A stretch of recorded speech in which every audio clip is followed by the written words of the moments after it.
आज की कहानी स्टार्ट करते हैं हम लोग न्यूटन लॉज ऑफ मोशन से, जहाँ पर हम लोग को न्यूटन साहब ने वो कौन से 3 लॉ दिए थे और इतिहास में वो कौन सी ऐसी बातों को अमर कर दिया था जिसे हमें जानना चाहिए।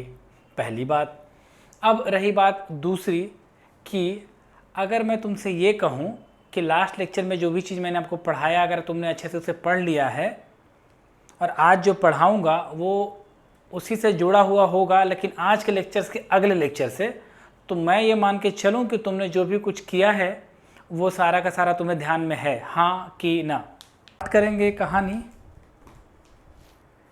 कुछ ऐसी चीज़ों के बारे में जानेंगे जिसके बारे में शायद आपने छोटे बचपन वाले क्लासेस में पढ़ा भी है, बट इसको यहाँ पढ़ने का और जो आपने पहले पढ़ा हुआ उसके बीच में कुछ फासला समझ में आएगा आपको, तो प्लीज़ गंभीरता से इसको देखेंगे।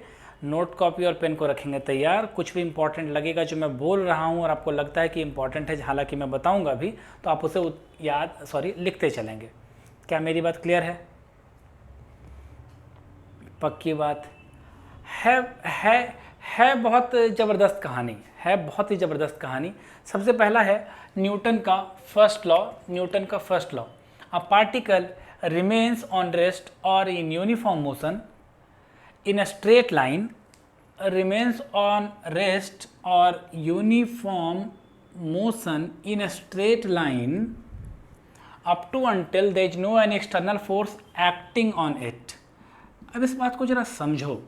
सबसे पहली बात जो न्यूटन साहब का जो फर्स्ट लॉ है उसमें क्या कही गई है कि अगर कोई भी जो बॉडी है वो रेस्ट में हो या यूनिफॉर्म मोशन में हो, यूनिफॉर्म मोशन मतलब equal distances in equal interval of time, अगर ऐसा हो और बॉडी कैसा मूव कर रहा हो, स्ट्रेट लाइन में मूव कर रहा हो। स्ट्रेट लाइन में मूव करने का मतलब है बच्चों उसका डायरेक्शन बिल्कुल चेंज नहीं होना चाहिए,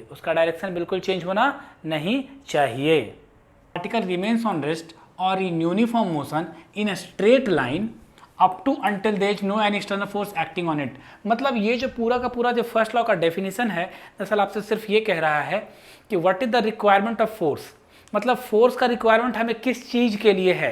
तो फोर्स का रिक्वायरमेंट हमारा किस चीज़ के लिए है? इस चीज़ के लिए है कि कोई बॉडी अगर रेस्ट पे हो या कोई बॉडी अगर यूनिफॉर्म मोशन में हो तो आप क्या करोगे वो उसी अवस्था में यानी कि यूनिफॉर्म मोशन में और या रेस्ट में बना रहेगा तब तक जब तक कि उस पर फोर्स ना लगे। मतलब force is a factor, force एक ऐसा फैक्टर है जो कि किसी बॉडी को रेस्ट से बाहर निकाल सकता है या यूनिफॉर्म मोशन में अगर कोई बॉडी चल रही है, यूनिफॉर्म मोशन में अगर कोई बॉडी चल रही है तो उससे बाहर निकाल सकता है। बात समझ में आ रही है क्या? फोर्स क्या है? एक फैक्टर है, एक ऐसा फैक्टर है जिसकी मदद से कोई बॉडी अगर रेस्ट पे हो या यूनिफॉर्म मोशन में हो तो उसके उस कंडीशन से, उस स्टेट ऑफ मोशन से या स्टेट ऑफ रेस्ट से उसको बाहर निकाला जा सकता है। मतलब ये जो फर्स्ट लॉ है ये फोर्स की रिक्वायरमेंट बताता है कि फोर्स की रिक्वायरमेंट हमें क्यों है, फोर्स क्या कर सकता है। क्या ये बात समझ में आई है? बताओ हाँ कि ना। This law states that force is a factor which can change the states of an object. Yes sir, simple force का एक फैक्टर है जो कि चेंज कर सकता है क्या? स्टेट ऑफ रेस्ट और स्टेट ऑफ यूनिफॉर्म मोशन। ये दरअसल बहुत बेसिक है। अभी चूंकि ना ये सारी चीज़ें ऑटोमेटिकली बच्चों को ना ये समझ में आती रहती हैं कि सर अगर कोई ऑब्जेक्ट रेस्ट में है तो रेस्ट में ही रहेगा। बट दूसरा जो केस है जिसमें मैं बोलता हूँ कि कोई ऑब्जेक्ट यूनिफॉर्म मोशन में है, equal distances in equal time interval में अगर वो ट्रैवल कर रहा होगा तो उस केस में सभी बच्चों को थोड़ा सा दिक्कत होता है। सर ऐसा कोई मोशन मैंने देखा ही नहीं, मान लो मैं बॉल को फेंकूंगा, ऐसे मैंने बॉल को लुढ़का दिया ज़मीन पर तो वो कुछ समय के बाद टर्नओवर होने के बाद धीरे धीरे रुकने लगता है। That's all because of friction. यहाँ पर friction is again a force. तो आप बात फ्रिक्शन की नहीं कर सकते यहाँ पर। मतलब अगर आपको सोचना हो किसी चीज़ को फेंकना हो, जब आप सोचो आउटर स्पेस में हो और आउटर स्पेस में अगर मान लो तुमने इस पेन को ऐसे फेंक दिया होगा तो जिस वेलोसिटी से तुम्हारे हाथ से छूटा है अनंत समय तक ये इसी वेलोसिटी से लगातार चलता रहेगा। That is called uniform motion. उसमें कहीं कोई बदलाव इसके मोशन की वेलोसिटी में या स्पीड में नहीं आने वाली है। इवन वेलोसिटी कहना ज़्यादा अच्छा है। तो उस केस में चाहे तो बॉडी रेस्ट में हो, रेस्ट का कंडीशन हम लोग अर्थ पर भी अचीव कर सकते हैं, बट यूनिफॉर्म मोशन का जो कंसेप्ट है वो अर्थ पे अचीव करना थोड़ा मुश्किल होता है, तो उसके लिए स्पेस की बात मैंने की आपको। तो इन दोनों कंडीशन से बाहर निकालने के लिए किसी भी बॉडी को we have a need of force. क्या मेरी बात समझ में आई है? हमें फोर्स की ज़रूरत होती है। ये फोर्स की ज़रूरत है, ये सबसे पहली बार हमें न्यूटन साहब ने बताया। इवन फोर्स नाम का जो टर्म है, वो सबसे पहले न्यूटन साहब ने डिस्कवर किया। अब इस बात को थोड़ा ऐसे भी समझिए, आप इस बात को थोड़ा ऐसे भी समझिए कि दरअसल अगर हम ये बोलें कि someone has more power and someone has, मतलब जिसको बोलते हैं ताकत, तो उस ताकत को डिफाइन करने के लिए कोई फिजिकल पैरामीटर तो होना चाहिए। तो वो फिजिकल पैरामीटर सबसे पहले न्यूटन साहब ने डिफाइन किया, नाम दिया फोर्स। बात समझ में आई? याद रहेगा ये बात? तो न्यूटन का फर्स्ट लॉ ये था। और इसी में, हाँ, अब इसी में यहाँ पर definition of force from first law, यहाँ पे एक टर्म आता है कि सर डिफिनेशन फर्स्ट लॉ के द्वारा हम लोग सही मायने में फोर्स को कैसे डिफाइन कर सकते हैं।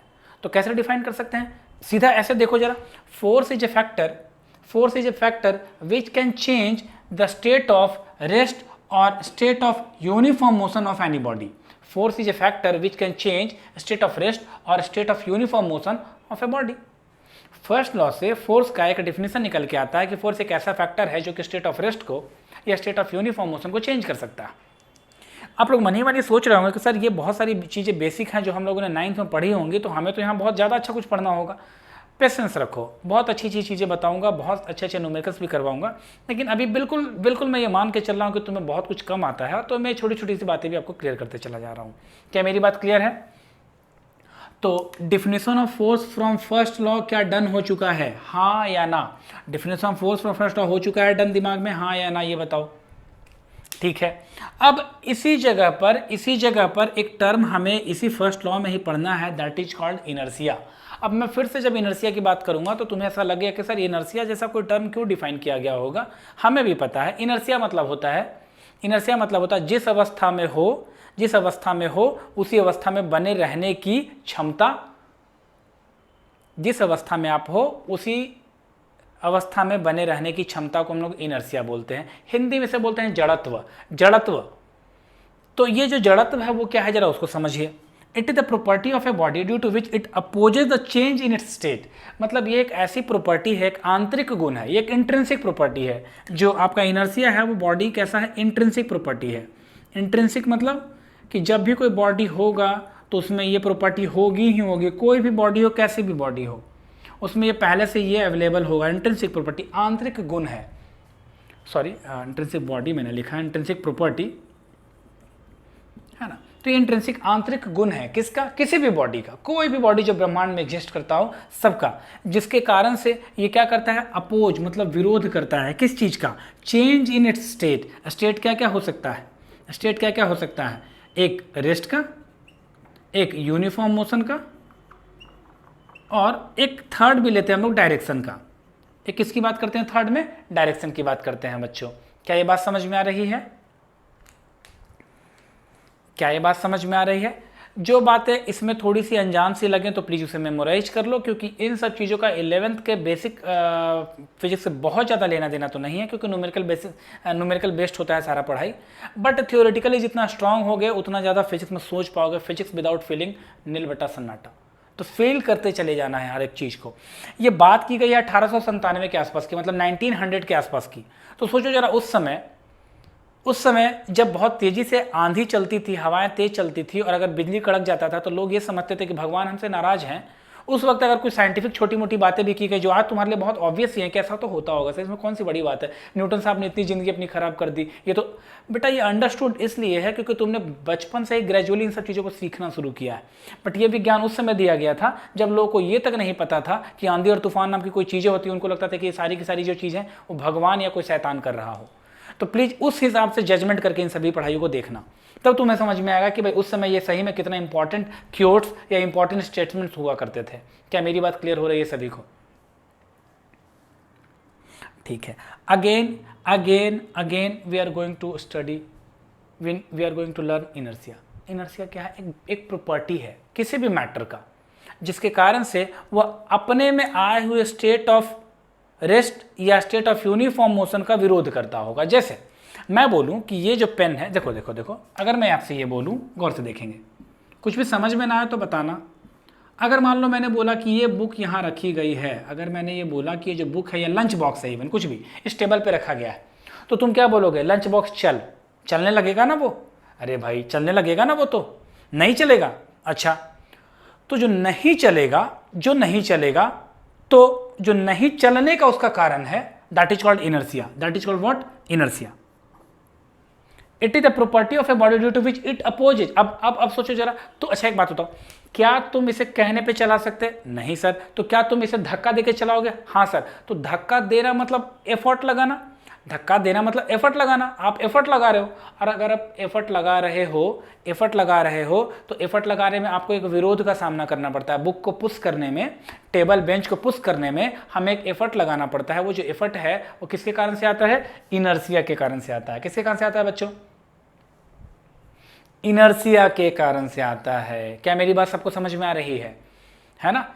इसी तरह से ideal condition of uniform motion, मतलब कोई बॉडी यूनिफॉर्म मोशन में जा रहा हो, या इसको ऐसे समझो जरा, मान लीजिए कि कोई बॉल यूनिफॉर्म कंडीशन से तुम्हारी तरफ किसी बैट्समैन ने मारा, और एक पल के लिए मान लो कि बॉल यूनिफॉर्मली आ रहा था तुम्हारी तरफ, तो जब तुम उसे पकड़ोगे तो क्या तुम्हारे हाथ पे एक झटका सा महसूस होता है या नहीं होता, होता है, वो होता है। तो वो जो झटका मतलब उसमें क्या हुआ, स्टेट ऑफ मोशन चेंज हुआ।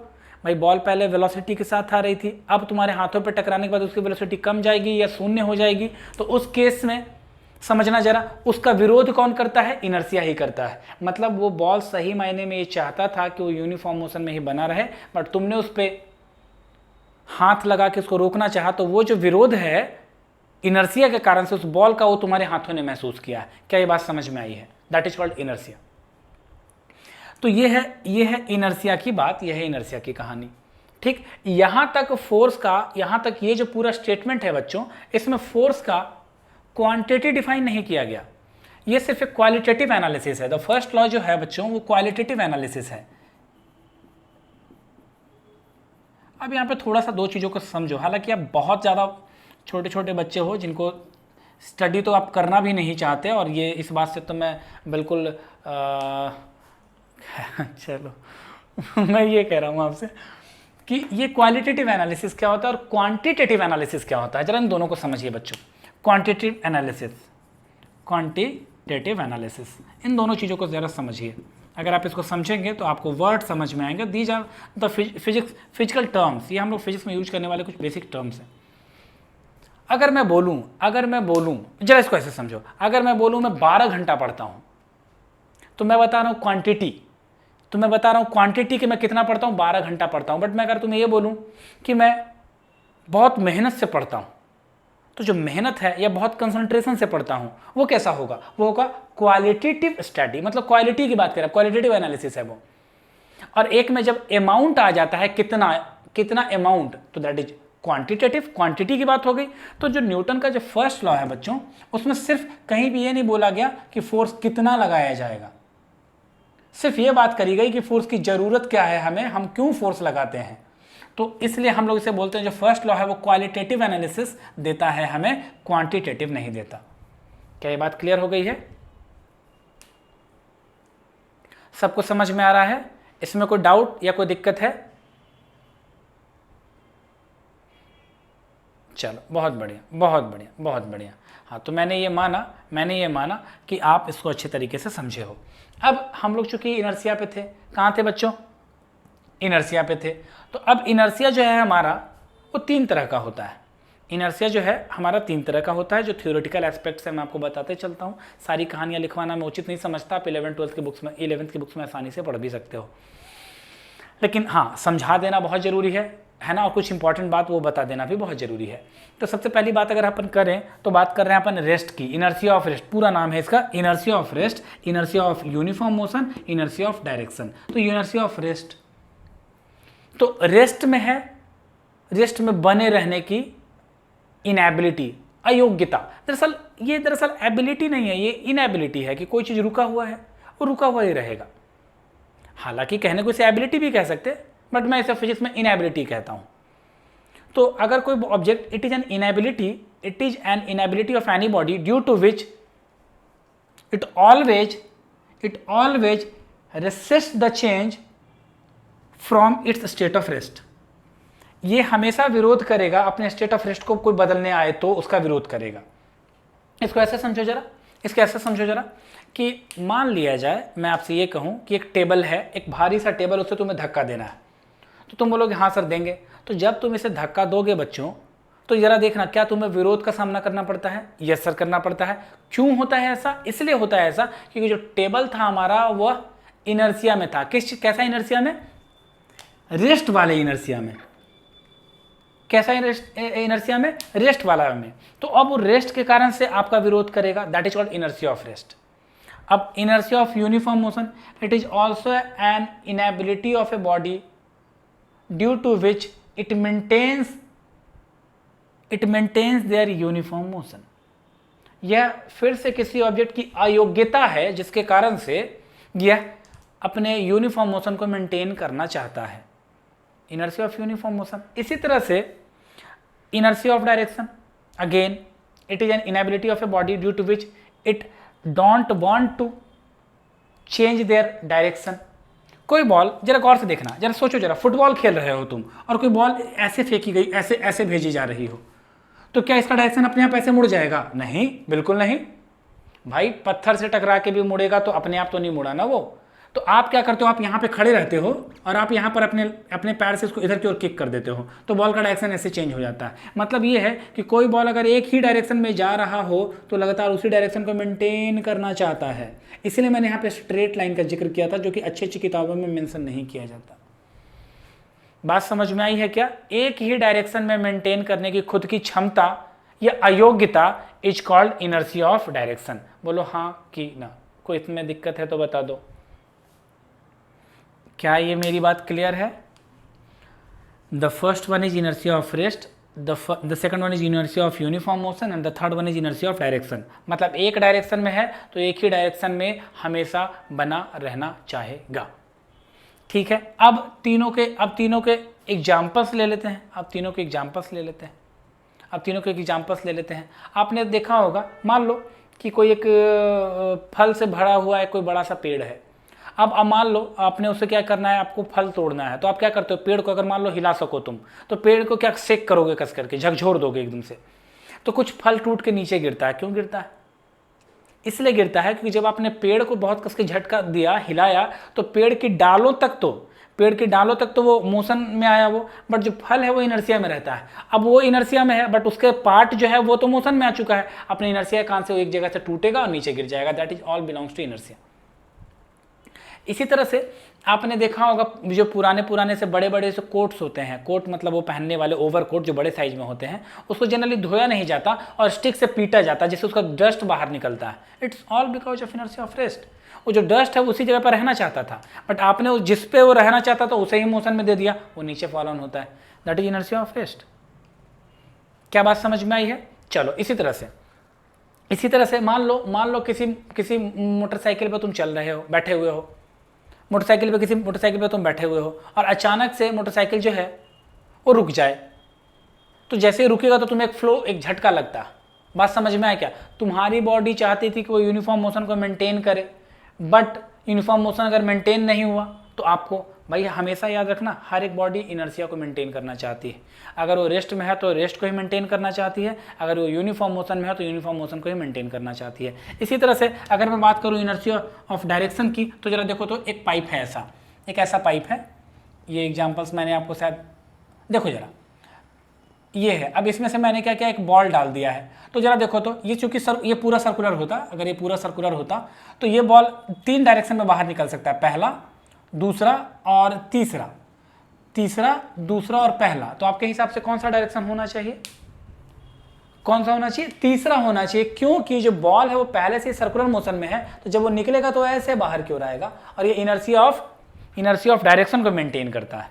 क्या मेरी बात क्लियर है? इसमें कोई डाउट, कोई दिक्कत तो नहीं है? बात समझ में? तो ये छोटी मोटी बातें थी जो आपने क्लास 9th में शायद पढ़ी होंगी और ये सब मुझे लगता है कि आप जानते होंगे। अब इसके आगे वाले सेक्शंस को पढ़ेंगे जिसमें कुछ अच्छी चीज़ें और जानेंगे हम लोग। क्या मेरी बात क्लियर हो गई है, हाँ या ना? चलो, अब हमारे पास 2 क्वेश्चंस यहाँ पर हैं हमारे पास। अब इन दोनों क्वेश्चन का जवाब आप दे पाते हो या नहीं दे पाते हो, ये ज़रूर देखना, सोचना जरा। जो मैं तुमसे 2 क्वेश्चन पूछ रहा हूँ वो क्या क्या है, लिटरली सोचना जरा। पहला क्वेश्चन, क्या ये पॉसिबल है, क्या ये पॉसिबल है कि कोई बॉडी मोशन में हो लेकिन उस पर फोर्स नहीं लग रहा हो? Is it possible, is it possible, question number 1 कर लो आप इसे, is it possible that body is in motion but there is no any force acting on it, but there is no any force acting on it. दूसरा question वो है, is it possible that body remains at rest while number of forces मतलब एक से ज़्यादा force, number of forces acts on it. अब ये 2 question मैं आपसे पूछ रहा हूँ, क्या पहला क्वेश्चन का जवाब या क्या दूसरे क्वेश्चन का जवाब कोई जानता है, हाँ या ना? ठीक है,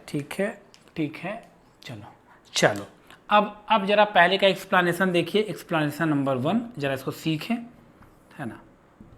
याद रखें, मैं बार बार आपसे कहता हूं दोस्तों, फिजिक्स एक ऐसी चीज़ है जो जितना ज़्यादा प्रैक्टिकल फीलिंग लाओगे अपने लाइफ में और जितना पेशेंस बना के रखोगे, फिजिक्स हमेशा स्टार्टिंग के फेजेस में आपको काफ़ी डरावना और ख़तरनाक लगता है। ये आपके साथ नहीं होता, अगर आप ह्यूमन बीइंग हैं एटलीस्ट आपके साथ ज़रूर होगा।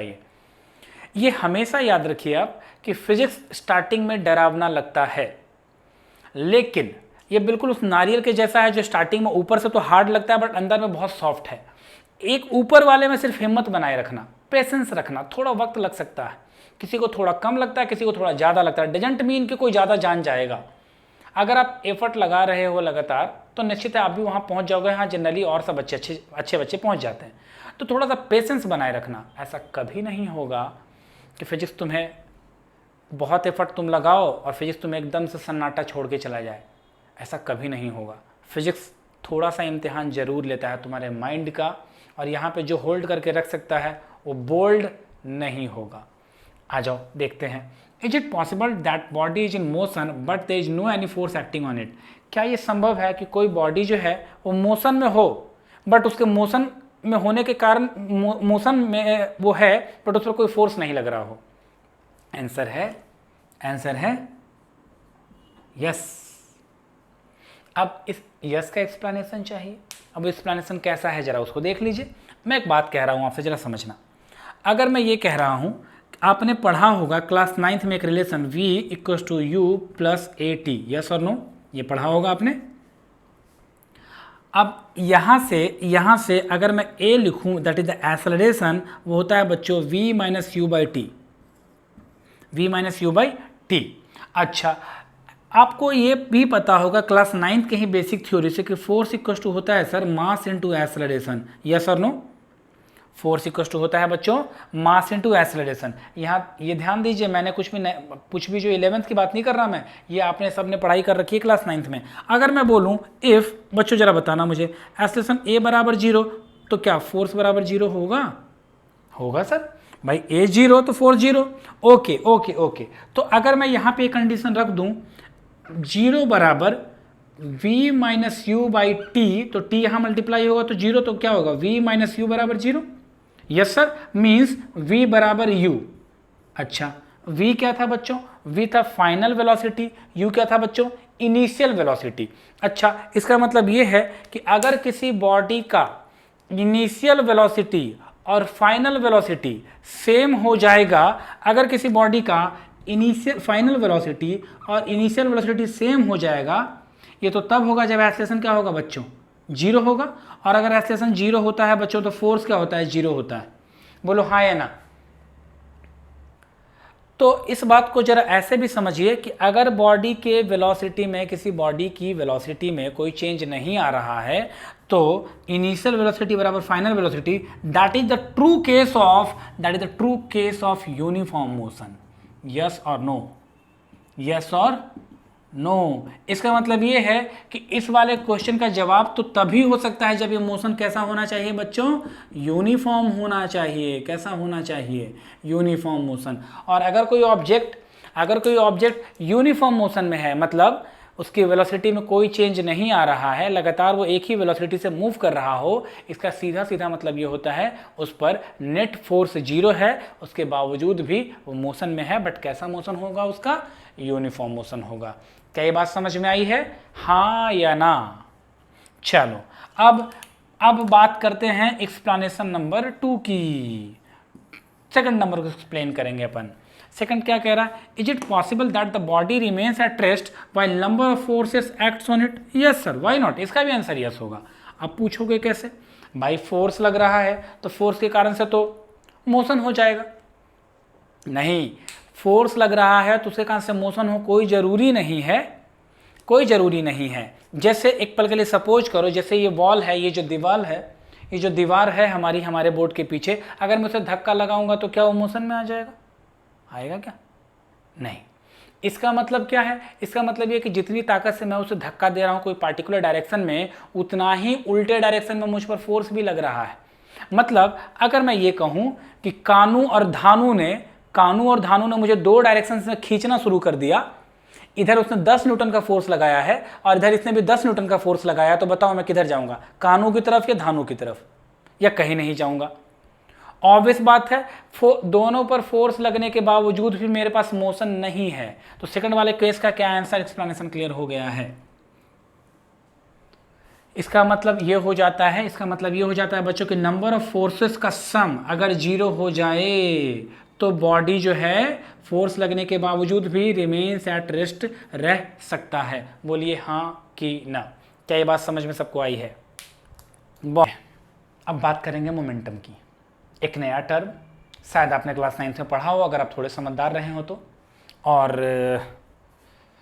मैं आपकी समझदारी को चैलेंज नहीं कर रहा, मैं बस एक बात कह रहा हूँ आपसे कि अगर आपने पढ़ा हो तो आपको कुछ याद होगा, और अगर आपको याद होगा तो आपने मोमेंटम को डिफाइन किया होगा। क्या डिफिनीसन है जरा बता दे मुझे।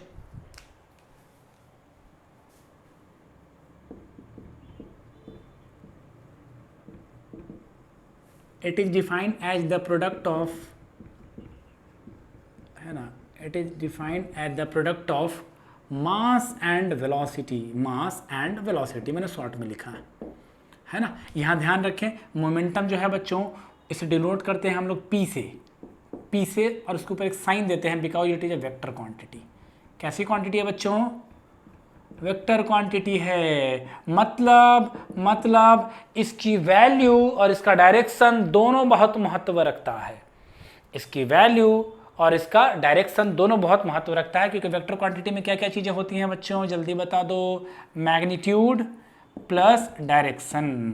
ठीक, बात करेंगे यूनिट की, इसकी छोटी छोटी बातें करेंगे बच्चों वाली। यूनिट तो जरा देखो तो कैसे डिफाइन किया आपने, मास इंटू वेलोसिटी। तो जरा पहले देखो, m इक्वल्स टू क्या होता है, मास इंटू वेलोसिटी। ये पूरा लिखने का तरीका है, ठीक है। अब जरा देखो तो मास के लिए क्या यूज करते हैं जनरली, kg, और वेलोसिटी के लिए क्या करते हैं, मीटर पर सेकेंड। तो इसका जो यूनिट हो जाएगा बच्चों, वो यूनिट जो होगा वो होगा kg मीटर पर सेकेंड। हमेशा ध्यान रखना, ठीक है। कोई दुख, कोई दिक्कत, कोई पछतावा, किसी बात का रिग्रेट, ओके, बहुत बढ़िया। चलो, तो ये बात हो गई हमारे साथ कि मैग्नीट्यूड और डायरेक्शन दोनों होना चाहिए। हाँ सर, दोनों होना चाहिए, हमने कर भी ली है बात, ठीक। अब इसमें इसका रियल लाइफ में सिग्निफिकेंस क्या है, ये रियल लाइफ में हमारे कैसे हमको अफेक्ट करता है, और रियल लाइफ में इसको समझेंगे कैसे कि मोमेंटम नाम की चीज़ होती क्या है, कैसा दरिंदा है, क्या पूंछ पर इसके बाल है, क्या नाक पर इसकी हड्डी है, नहीं है या है, तो इसकी बात करेंगे हम लोग। जरा समझो इस चीज़ को, अच्छे से समझना। अगर मैं बात करूं, जरा देखो,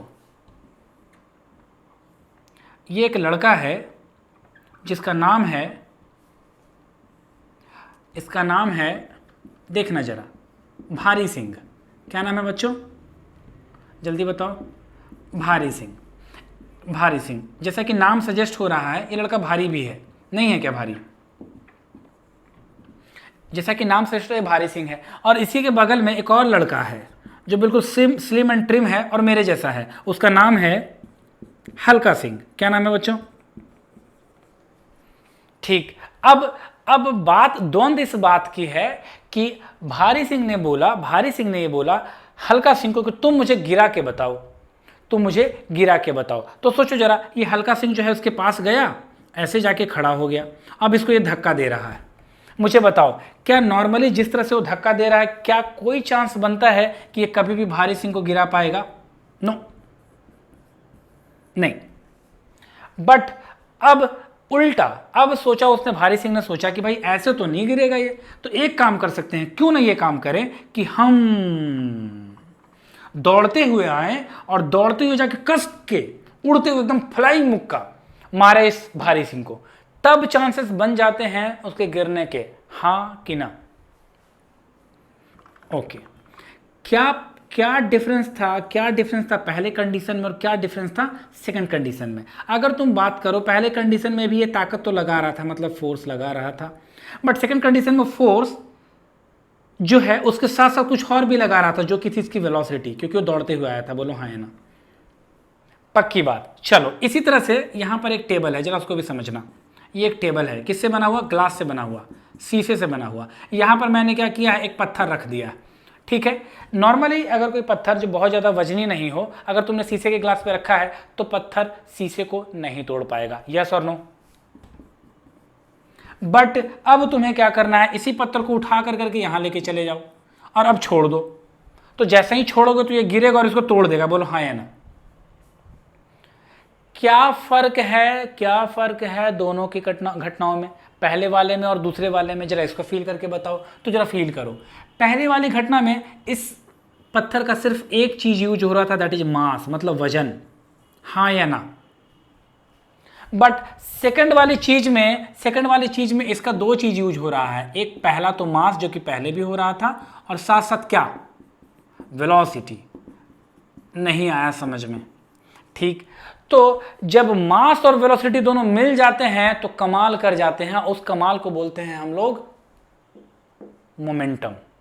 क्या मेरी बात समझ में आई है? तो पहले वाले केस में ये जो ईंट ने सिर्फ अपने मास का काम किया था, बट सेकंड वाले केस में मास प्लस वेलोसिटी, मतलब मोमेंटम का यूज लिया गया है,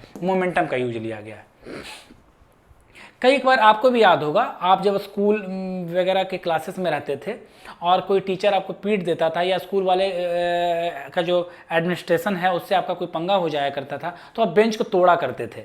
बट बेंच को तोड़ा करने में क्या बेंच पे खड़े होने से बेंच टूट जाता था? नहीं, आप बेंच पे चढ़ते थे और फिर ऊपर से छलांग मार देते थे दूसरे वाले छोटे वाले बेंच पर। तो उसमें भी आप यही काम करते थे, दरअसल आप अपने मोमेंटम का यूज करते थे। बात समझ में आई? क्या मोमेंटम का कहानी समझ में आया है?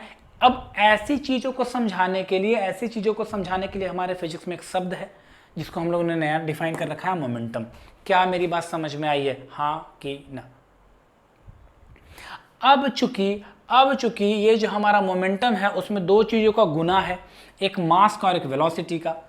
और वेक्टर में आपको अच्छे से पता है, मास एक स्केलर क्वांटिटी बट वेलोसिटी एक वेक्टर क्वांटिटी है, जिसके कारण से पूरा का पूरा एक वेक्टर क्वांटिटी बना है, मतलब उसमें डायरेक्शन और उसकी मैग्नीट्यूड दोनों की बात की जाएगी, हाँ कि ना? अरे जल्दी बता दो। खैर चलो, बहुत बढ़िया। तो इतना चीज़ अगर आप समझे हो तो इसी चीज़ का थोड़ा सा यूज हम लोग और करेंगे। अभी कैसे करेंगे जरा वो भी देखो, अच्छे से समझो। तो ये तो बात हो गई मोमेंटम की। तो जरा अब ऐसे समझिए, बहुत अच्छे से समझना, एक बात बता रहा हूं तुम्हें। मान लो एक बॉल तुम्हारी तरफ बहुत तेजी से आ रहा हो, बॉल का मास m है और ये तुम्हारी तरफ v वेलोसिटी से आ रहा हो, तो इसका मोमेंटम तुम क्या बोलोगे? u वेलोसिटी, u से। तो इसकी वेलोसिटी, इसका मोमेंटम तुम क्या बोलोगे बच्चों? ठीक। अब तुम यहां खड़े हो, हाँ तुम यहाँ खड़े हो अपने हाथों को फैलाते हुए, बिल्कुल ऐसे, इस तरह से खड़े हो, और तुमने क्या किया है, तुम्हें इस बॉल को कैच करना है, बट तुमने ऐसे साइड से, देखो जरा, ऐसे बॉल को कैच करना चाहा, बिल्कुल ऐसे बॉडी से हट करके। ये बॉल जो है वो तुमसे टकराई बट तुमसे कैच नहीं कर पाए और आगे जाने लगी। तो तुम्हारे से हाथ पे टकराने के वक्त इसकी वेलोसिटी थी, बट बाद में तुम्हारे हाथों से टकरा के जब बॉल जाएगी तो यही वेलोसिटी रहेगी या घट जाएगी? निश्चित है घट जाएगी, वो है ना। तो मान लो कि बाद की जो वेलोसिटी है वो v है, पहले u थी बाद में v हो गई, और मास तो बॉल का वही रहेगा बच्चों, वो तो चेंज नहीं हो रहा। हाँ कि ना? ठीक। अच्छा एक बात बताओ, अगर मैं यहां से तुम्हें बोलूं चेंज इन मोमेंटम कितना हुआ है, तो जरा वो समझिए। तो तुम बोलोगे sir change in momentum, change तो हमेशा हम लोग डिफाइन करते हैं सर, कैसे डिफाइन करते हैं? ऐसे चेंज इन मोमेंटम को याद करना, मैं बार बार बोल रहा हूँ, फिजिक्स में बहुत सारी चीज़ें नई आती चली जाएंगी। चूजे बन के नहीं रहना है, नई नई चीज़ों को एक्सेप्ट करते चले जाना। अच्छा ऐसा ऐसे लिखते हैं क्या, इसको ऐसे लिखते हैं क्या, इसको ऐसे लिखते हैं क्या, तुरंत एक्सेप्ट करोगे। जितना ज़्यादा एक्सेप्टेंस माइंड में होगा उतना जल्दी फिजिक्स में तुम अच्छे होते चले जाओगे। तो चेंज इन मोमेंटम को बेटा ऐसे लिखते हैं, डेल्टा पी से डिनोट करते हैं, डेल्टा पी से। ठीक है, P stands for momentum, delta stands for change. ये हमेशा यूज करेंगे हम लोग पूरे फिजिक्स में। तो चेंज इन मोमेंटम को, और ये क्या होता है? Final momentum, P final minus P initial momentum, final momentum minus initial momentum. हाँ कि ना? बात समझ में आई? चलो बहुत बढ़िया। तो जरा देखो, तो फाइनल मोमेंटम की बात करें तो ये तो भाई ये कैच लेने से पहले उसे बोलेंगे P इनिशियल, वो तो होगा mu, और कैच लेने के बाद P फाइनल वो होगा m इंटू वी। हाँ या ना? तो अगर मैं तुमसे पूछूं बच्चों डेल्टा P बताओ, चेंज इन मोमेंटम बताओ, तो तुम क्या बोलोगे? P final minus P initial. हाँ कि ना? क्या बोलोगे तुम? P final minus P initial. बहुत बढ़िया।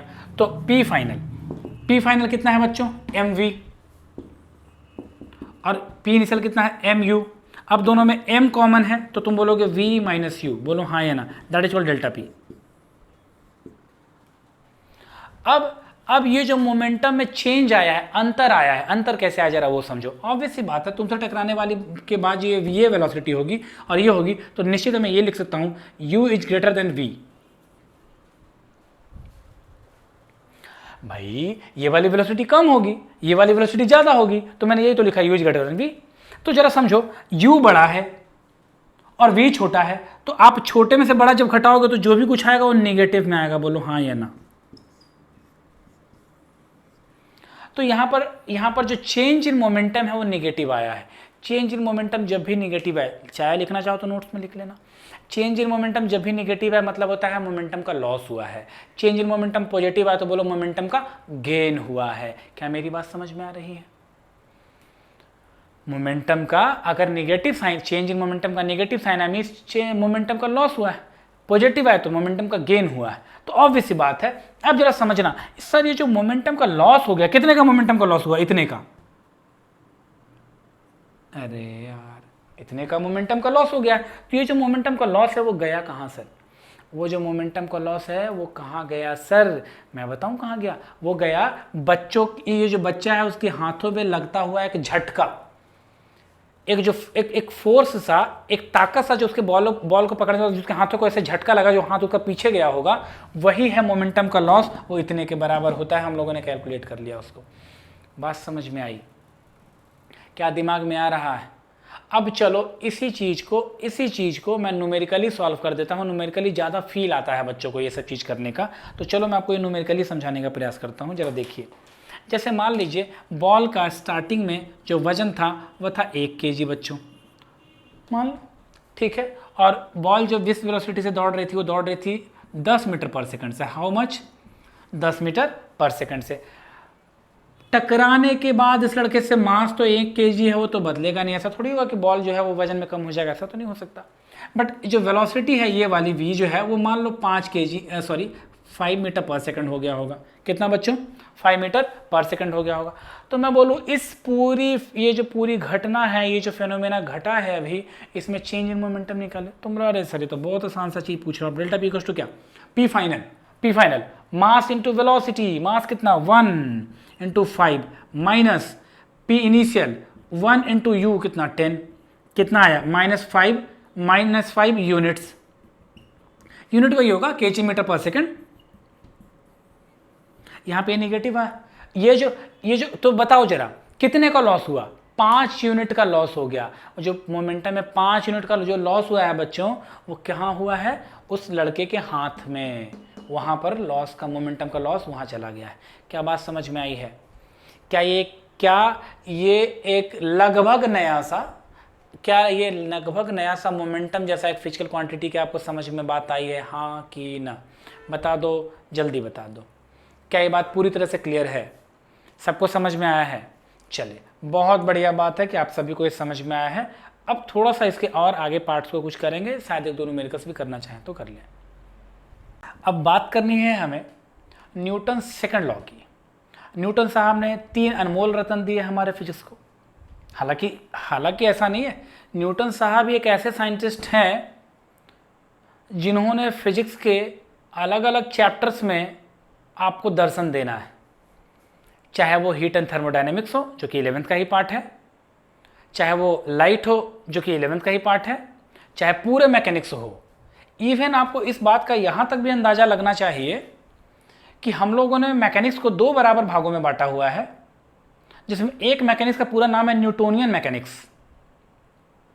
एक मैकेनिक्स का पूरा नाम ही क्या है? न्यूटोनियन मैकेनिक्स, जो कि न्यूटन साहब के द्वारा दिए गए पूरे मैकेनिक्स पर आधारित है। हालांकि अगर थोड़ी और आगे की पढ़ाई करें, जब आप 11th 12th को पास कर जाओगे और थोड़े ग्रेजुएशन में और थोड़े उससे ऊपर जब जाओगे, जब आप पीएचडी की बात करोगे, तो ये न्यूटोनियन मैकेनिक्स बहुत जगह पे गलत साबित होता है। बट इस बात को ये सोचते हुए कि ये गलत साबित तो होगा, लेकिन ये गलत साबित होने के बावजूद भी बहुत सारी चीज़ों का आपके माइंड में एक प्लिंथ तैयार कर देता है, जिससे आप सोचने के लिए, अपने अगल बगल की दुनिया को ऑब्जर्व करने के लिए मजबूती से खड़े हो जाते हैं। दरअसल पढ़ाई करने का और पढ़ाई कर कर के क्या फ़ायदा होने का, मेरे हिसाब से जो मेरा निजी अनुभव है वो बस ये कहता है कि दरअसल कुछ नहीं करते हम लोग, अपने माइंड स्टेज की थिंकिंग एबिलिटी को 1 स्टेज 2 स्टेज 3 स्टेज 4 स्टेज ऊपर लेके जाते हैं। पढ़ाई का यही मकसद है। अब स्टेज 1 आपने कोई पार्टिकुलर सब्जेक्ट चुन करके स्टेज 1 में चलेगा, स्टेज 2 में चलेगा, तो आप ये बोलते हो कि भाई आप फिजिक्स में जा रहे हो तो फिजिक्स की तरफ आपने रास्ता पकड़ लिया है। इस हिसाब से कोई केमिस्ट्री पकड़ के, कोई बायोलॉजी, कोई मैथ पकड़ करके आगे चलता है। बट दरअसल सच में सिर्फ यही है कि जो भी चीज़ आप पढ़ाई करते हो उसमें सिर्फ आप स्टेजेस को गेन करते चले जाते हो। मैं क्लास की बात नहीं कर रहा, क्लास का क्लैरिफिकेशन और ये सब सारिफिकेशन तो सिस्टम्स के द्वारा दिया गया है। मैं आपके बायोलॉजिकल सेटअप की बात कर रहा हूँ। इसी में एक संदर्भ और भी आ सकता है जो आपको समझना चाहिए।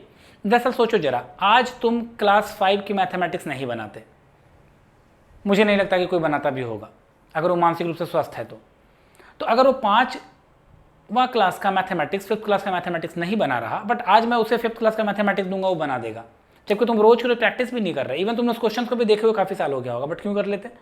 क्योंकि तुम्हारा माइंड लेवल जो है वो 5 क्लास का नहीं है, वो 6, 7, 8, 9, 10th 11th में आ चुका है। तो जब 11th में आ चुका तुम्हारा 5 का चीज़ आसान लगने लगेगा। इसका मतलब ये है कि सर हम लोग 11th में, तो 11th की चीज़ अभी जो हार्ड लग रही है, जैसे आगे जाएंगे तो 11th आसान लगने लगेगा। बिल्कुल मैं सही कह रहा हूँ। तो जो स्मार्ट लड़का है ना, वो अपने ही माइंड लेवल को अभी कभी बढ़ा लेता है। बस इतनी सी बात समझ में आ गई, दुनिया आसान लगने लगेगी पढ़ाई की। मतलब कुल मिलाकर करके सारी बातें जो हैं, उसका जो सारांश है, जो समरी है, वो बस इतनी सी है कि आपको सारी चीज़ों को ख़त्म करने के लिए, मतलब आसान समझने के लिए, अपने माइंड सेटअप को ज़्यादा सा बड़ा करते चले जाना है। तो माइंड सेटअप को बड़ा करने के लिए 2 चीज़ों का ऐड ऑन जरूर कर लीजिए आप। पहला तो ये कि जो चीज़ स्ट्रेंज है, जो चीज़ अपरिचित है, उसे जितनी जल्दी हो सके उससे परिचय बना लें, पहला। दूसरा, कुछ चीज़ें ऐसी भी होंगी जो आपको मेमोराइज करनी होंगी, फटाक से वो भी कर लें। एक्सेप्ट करते चले नॉलेज को, एब्जॉर्ब करते चले नॉलेज को। जितना जल्दी करोगे उतना बेहतर होते चले जाओगे। सीधी सी बात है, 6 महीने में भी आईआईटी की प्रिपरेशन की जा सकती है और 6 साल में भी नहीं होगी, और डिपेंड करता है कि तुम्हारी स्ट्रैटेजी कैसी है। बात कर रहे हैं न्यूटन्स के सेकंड मोती की, वो मोती जो हमारे फिजिक्स में फिर से आई और कुछ नए ज्ञान को हम लोगों को दिया है। वो क्या है, जरा उसको समझिए। बड़ा छोटा सा स्टेटमेंट है, 2 लाइन में एकदम से फटाक, 1 लाइन में याद हो जाएगा आपको। देखो जरा, rate of change of momentum is directly proportional to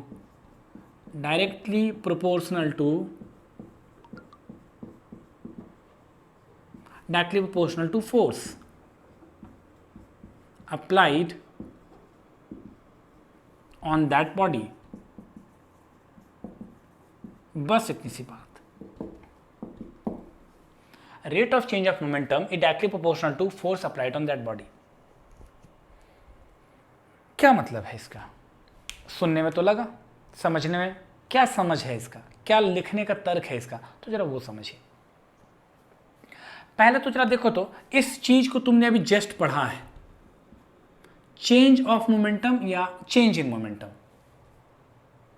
अभी जस्ट आपने पढ़ा है। और चेंज इन मोमेंटम अगर बच्चों आपको याद हो तो जरा देखो, हम लोग क्या बोले थे, delta p that is m v final minus v initial, yes और नो, ठीक, ये चीज था। अब इसमें एक शब्द और जुड़ गया है, रेट। रेट तो जरा इसको अच्छे से समझिए। रेट का मतलब हो जाता है बच्चों, रेट का मतलब होता है डिवाइडेड बाय टाइम। तो delta p when divided by delta t it becomes is directly proportional to force, is directly proportional to force. इसे ही अगर आपको ध्यान हो तो हम लोग यहाँ पर limit delta t tends to 0 लगा दें, तो this now becomes dp by dt, differentiation of momentum respect to time is directly proportional to force. अरे बेसिक मैथमेटिक्स बहुत अच्छे से दिमाग में, मैं बोलता हूँ एक एक चीज दिमाग में डालते चले जाओ, अपने आप को भोंदू मत बना के रखो, तुम बहुत कुछ अचीव करने के लिए आओ, दिमाग को तेज बनाओ। अगर यहाँ पर delta P by delta T, ये that is called rate of change of momentum. यहाँ से यहाँ तक का जो शब्द है लैंग्वेज में लिखा, मैथमेटिक्स में ये लिखते हैं। बट अगर ये जो डेल्टा टी है, मतलब जो चेंज इन टाइम है, अगर वो बहुत छोटा है बच्चों, अगर चेंज इन टाइम बहुत छोटा है तो we can write limit delta t tends to 0। In that case we will going to differentiate this momentum respect to time and that is proportional to force. अब आपको पता होगा कि फिजिक्स में जब भी बच्चों, यहाँ पे हमने क्या लिखा, d p directly proportional to, d p by D t directly proportional to force. But आपको अच्छे से ध्यान है इस बात का कि जब भी प्रोपोर्शनलिटी साइन हम फिजिक्स में हटाएंगे तो इक्वल टू लाएंगे, तो कांस्टेंट लगाना पड़ेगा के टाइम्स ऑफ एफ। बोलो हाँ कि ना, ठीक है। अब ये जो कांस्टेंट है, इस जगह पर संयोग से उसकी जो वैल्यू है, कोई जरूरी नहीं कि 1 ही होती, बट यहां से 1 है। इसका मतलब ये हो गया कि सर कि एफ इक्वल टू होता है D P by D T, yes और नो। एफ इक्वल टू क्या हो गया बच्चों, D P by D T, मतलब rate of change of momentum. ये चीजें निकल के आई हमारे सामने, F equal to D P by D T. अच्छा सॉरी, मैंने यहाँ पे गलती की है, वो क्या है कि यहाँ फोर्स पे वेक्टर साइन होना चाहिए जब आपने मोमेंटम पे दिया हो तो, क्योंकि मोमेंटम एक वेक्टर क्वांटिटी, ऑब्वियस बात है, फोर्स पे एक वेक्टर क्वांटिटी है। हाँ या ना। अब चलो, अब ये किस्से तो हो गए, अब ये किस्सा तो हो गया, बट इस किस्सा के साथ एक किस्सा और एक कहानी जो अब थोड़ी सी और बड़े रूप को दिखाएगी आपको, उसको भी जरा देख लीजिए। आइए मैं इधर लिख रहा हूं इस चीज को, एफ इक्वल्स टू बच्चों, f equals to m into v, मैं भी स्केलर क्वांटिटी लिख रहा हूं, डिफरेंशिएशन बाई डी टी। भाई मोमेंटम बराबर मास इंटू वेलोसिटी ना, तो मास इंटू वेलोसिटी।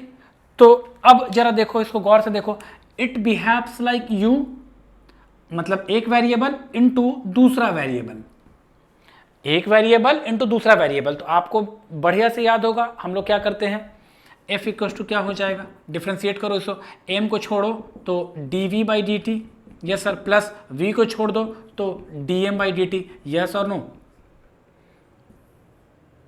और अगर आप वेक्टर साइन लिखना चाहोगे तो यहाँ वेक्टर साइन दो, यहाँ वेक्टर साइन दो, यहाँ वेक्टर साइन दो, और यहाँ भी वेक्टर साइन दो, तो ये वेक्टर रिलेशन हो गया इसका। तो ये रिलेशन हमारे पास आया है। अब यहाँ पर बाइफर्केशंस होंगे, यहाँ पर पूरे इक्वेशन का एक बाइफर्केशन होगा, वो क्या होगा जरा उसको समझिए, जरा उसको देखिए, ये क्या कहा जा रहा है। एक बात समझो जरा, यहाँ पर अगर मास और वेलोसिटी दोनों वेरिएबल्स हैं, मास भी एक वेरिएबल है, अगर वी भी एक वेलोसिटी भी एक वेरिएबल है, तब तो ये रिलेशन होगा। तो अगर देखो, इफ एम इज वेरिएबल, मास क्या है बच्चों, वेरिएबल है, तो फोर्स इक्वल टू क्या हो जाएगा बच्चों, ये हो जाएगा m into D we by D T plus v into D M by D T, yes और नो।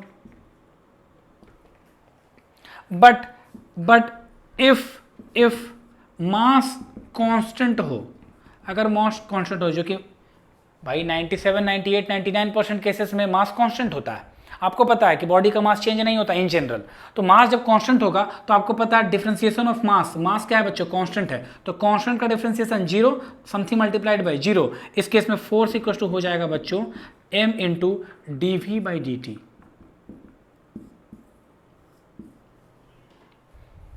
ठीक, और आपको पता है differentiation of velocity with respect to time, this now becomes force equal to mass into acceleration.